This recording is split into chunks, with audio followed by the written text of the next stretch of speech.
네, 더불어민주당 이수진 의원입니다. 오늘 더불어민주당의 권인숙 의원님과 함께 기자회견장에 섰습니다. 내년도 최저임금 인상안과 관련해서 어젯밤 늦게까지 노사정 최저임금위원회에서 협의가 이루어졌습니다. 지난 며칠 동안 세종시 앞에서 한국노총, 민주노총, 그리고 노동계가 최저임금, 고물가, 고유가, 그리고 고환율, 고금리, 서민들의 삶은 점점 피폐해지고 있습니다. 어렵고 힘들 때 서로가 서로에게 도움이 되어야 되고, 최저임금은 그야말로 최저임금입니다. 최고임금도 아니고 적정임금도 아니고 최근 지자체들이 많이 도입하고 있는 생활임금도 아닙니다. 그야말로 대한민국에서 살아가는 데 있어서 노동자들, 서민들이 최소한의 삶을 영위할 수 있는 그런 최저 기준을 정하는 그런 임금입니다. 노동계가 세종시에서 집회도 하고 목놓아 외치고 있습니다. 더 이상 일하는 사람들의 삶을 내버려 두지 말아라. 오늘 그 아픔을 국회에서 더불어민주당 의원들도 함께 하고자 이렇게 오늘 기자회견문을 또 같이 낭독하도록 하겠습니다. 경제 위기를 최저임금 인상 탓으로만 돌려서는 안 됩니다. 오늘은 내년도 최저임금을 결정하는 심의 법정 시한입니다. 그런데 최저임금위원회 사용자위원은 어제까지는 2023년도 최저임금을 올해와 같은 액수로 동결하는 것을 주장하다가 오늘 새벽에서야 언발에 오줌 누듯 1.1% 인상한 9,260원을 안으로 제시했습니다. 이러한 주장을 하는 경제계의 논리는 최저임금 인상이 물가의 추가적 상승을 일으켜 자영업자와 영세 중소기업을 더 어렵게 한다는 것입니다. 이분들을 어렵게 하는 게 과연 최저임금일까요?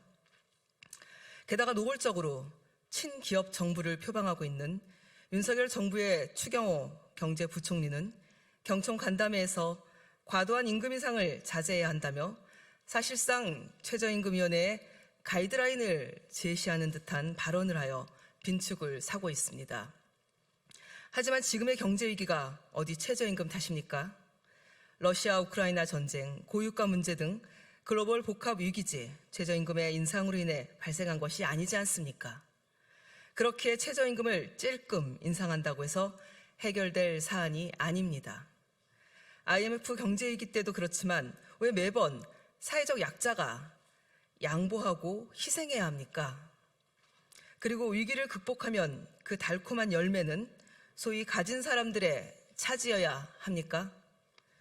정부가 발표한 올해 물가 상승률 전망치가 4.7%이고 곧 6%가 넘는 소비자 물가 상승률이 현실화될 것이라는 진단도 나왔습니다. 고물가는 저임금 노동자에게 더욱 가혹한데 소비자 물가 상승률 이상으로 최저임금을 올리는 것이 맞지 최저임금 인상을 자제하는 것이 맞습니까?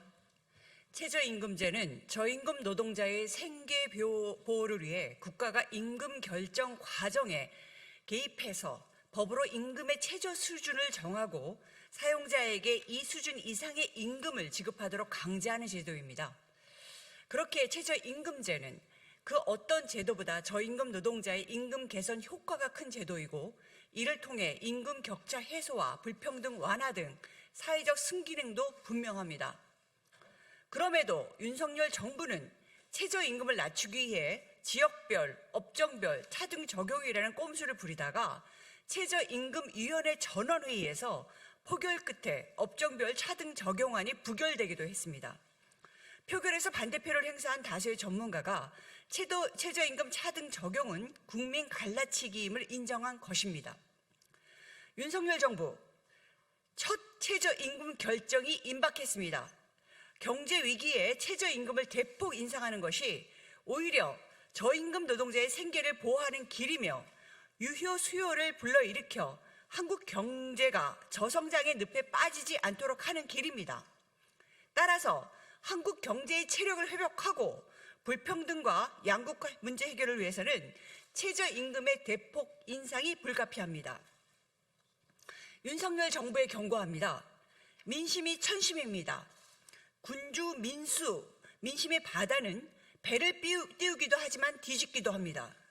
최저임금 차등 적용, 근로시간 유연화, 중대재해처벌법 완화 등 노동개혁을 추진한다면 성난 파도는 윤석열 정부에 몰아칠 것입니다. 2022년 6월 29일 더불어민주당 국회의원 권인숙, 이수진.